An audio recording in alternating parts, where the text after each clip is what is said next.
Hey, Adam here. First of all, I want to thank everybody for watching Adam Walks Around. This has been a really amazing experience so far. Not something I ever thought that I'd be doing, but now that I'm doing it, it feels great and it's very authentic to my life here and gives it kind of a central purpose that maybe I've been looking for. I want to update everybody on where I think the show is going and some things going on in my life. Next week, we're going to have the 10th episode, Tears of Joy, which is sort of the season finale. It's the last episode filmed in the Philippines. A lot of really amazing things happened, so it'll be a little longer than usual. Then there'll be a short pause, and then I'll be taking the show to Indonesia, where I am right now, and I've already shot 3 really cool shows here and hope to do a bunch more. Where I'm at in my life is, as of this month, the last of the recording work that I brought with me from the United States to work on is done. So that means from here on in, my only regular income is some fairly minor investment and royalty income and what I make off the blog and the show, which is right now about $150 a month, which is not bad, actually. The only problem is that since I've been doing the show, the extra travel expenses, things like buying a hard drive to hold the video files, pretty much killed that money off. So before this goes where you know this is going, let me make one thing really clear.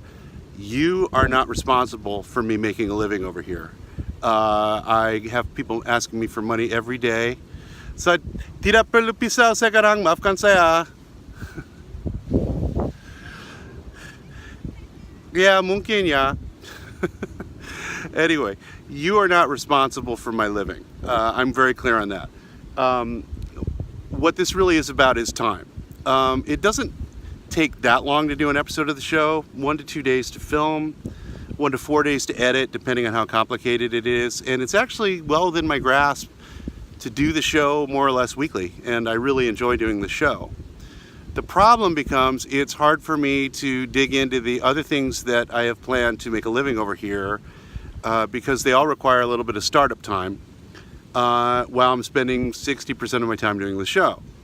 But I love doing the show, and I think there's a future in it. So what I'd like to ask is, if you're into the show and you can, consider becoming a contributor. And, you know, it's a cliche. People go, oh, if everybody that watched the show contributed $1 or whatever. Look, I know that's never going to happen. And we don't have the numbers yet for the show to support me or even come close. I mean, there's probably about 70 to 200 regular viewers. It's a great start, but we're not there yet. And given the way Google plays fast and loose with their monetization on YouTube, even if the show blows up, I think it's going to be a while. But my cost of living over here is not that great, so a difference of $100 to $200 a month is pretty substantial. So the other thing I wanted to say is I can take the show anywhere. I mean, we're definitely going to do things here in Indonesia, but I can take it to Vietnam, Cambodia, even Japan, because I'm in a place in my life where I can do that. But what I can't do is spend all my time on it and lose money hand over foot. So here's where I'm going. If you can, consider becoming a Patreon or PayPal monthly subscriber. Obviously everyone can't do $5 a month or $10 a month, but $2, $1, you know, it's gonna help. If you can't, consider a one-time donation when you can, and if you can't do that, that's fine. You can't support everything. I can't support everything. I totally get that. Just keep watching and don't worry about it. My only goal here is to just get the level that the blog and the show are generating up enough so that I can continue to do it at the level I'm doing it and with the regularity that I'm doing it, and not have to put it aside or slow it down because I'm getting other things up and running that are going to pay my bills over here. So that's pretty much the pitch. The links are going to be below, and I really appreciate, again, this whole experience. It's really been cool, and I hope we get to keep doing it and go a lot of different places with it, and I will just continue to try to make the best show I can. And on that note, since you've been so cool to listen to me ramble on for 5 or 6 minutes, we're going to put up some outtakes from some of the other shows that I think you're going to dig. So there you go. That's about all I have to say. Right on.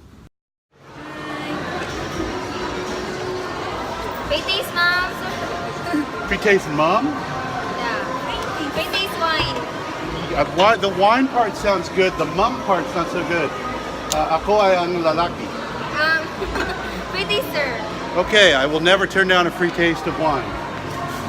Sige. Sige. Free taste. Our best seller, sir, Fragolino. Oh, really? Magkano ito? 315, sir. What's that made you, sir? I 10% noticed. discount. I noticed it is the most expensive, the bestseller. Here. Hello. Free Hello. this wine. It's very bubbly. Do you have anything in a red? Just a regular red? Red. Fragolino. You like this one. Yeah. Red. Red. A red wine, Dulce Casa red Oh, there wine, you sir. go. Oh, I noticed it's in a nice, small, cheap bottle. I like that.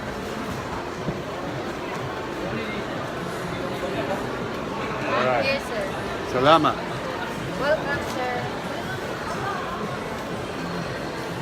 It's still sweet. Do you have any wine that's not sweet? Not sweet. Our white wine, sir. La Marchesena. I don't drink white wine.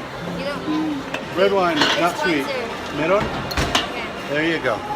This is how you do a wine tasting. Sorry about the sweat. See, if I planned this stuff, I would look all beautiful. Here. Salamat.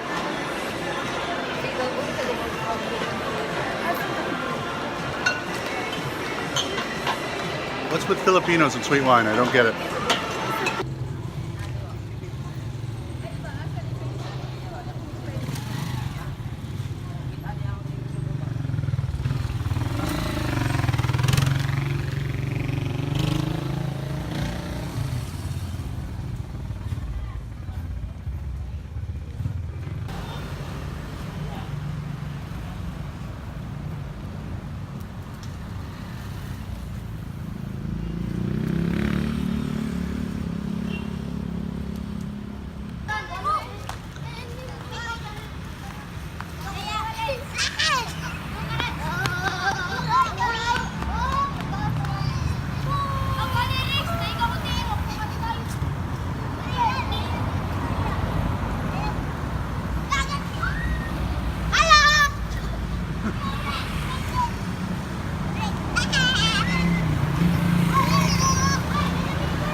Patrick, tell us your lost in translation story from working at a call center.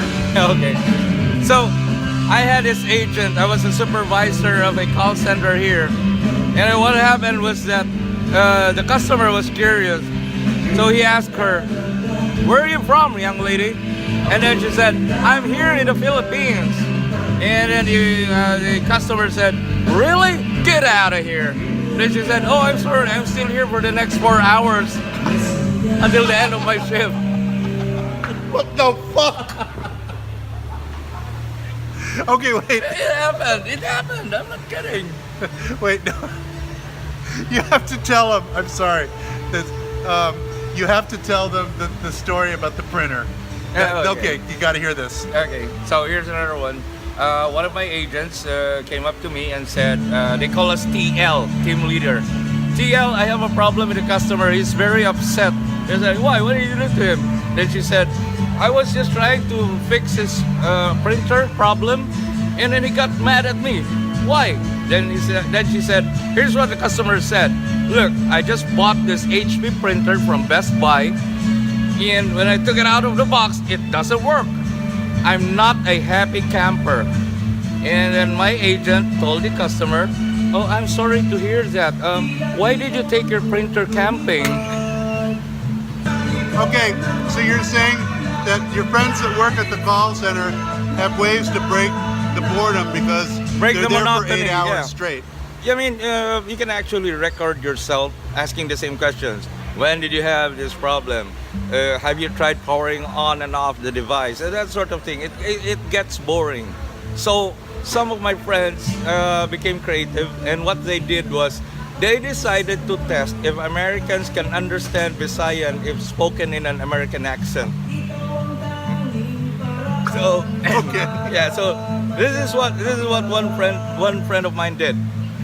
Yes, the customer, exactly this. Sir, unsa gani router model number nimo? And then because the American heard router model number, even if it didn't understand unsa gani, which is what is. Okay. So he answered, router model number is WRT45G. So he told me, hey, they understand Visayan. Then there's another one. He said, okay, here's what we're going to do. Please take the Ethernet cable, look at the back of your router, ipansak nito sa likod sa router, okay? Then the customer said, what? Then the customer said, what? Ipansak sa likod sa imong router. Use the blue cable. And the customer did that. But the thing is, I swear I can understand Visaya better than Tagalog, even though I don't speak Visaya. I think Visayan's pronounced more clearly or something. Yeah. Because when Visaya I 1, Tagalog 0. okay, so you got to understand. Visaya 1, Tagalog 0. So Tagalog is the national Filipino language, but Visayan, When it should be. which Yeah. is widely spoken in the southern and 2/3 of the Philippines, Visayas and Mindanao speak Visayan. Yeah. It's only the Tagalogs in Luzon, one island, that speaks Tagalog. yeah. So, but anyway, so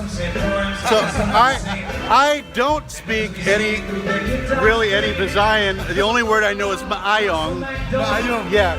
But the thing is, these guys think it's such a big deal, but I actually know. It is I know a big something. deal. I know something you don't know. What? There's really not that much difference between the two languages, because everywhere I go, people go, and my Tagalog sucks, as all of you know from the translations. But everyone goes, "Oh, you speak Visaya so well." It's like, no, I'm speaking Tagalog, but you don't know the difference.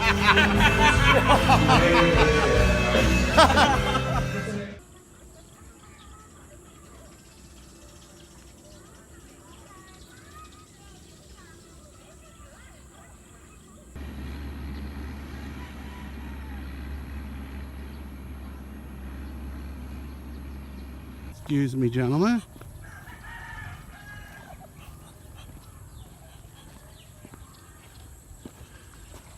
Oh, Jesus. These are so slippery. Oh, here we go again.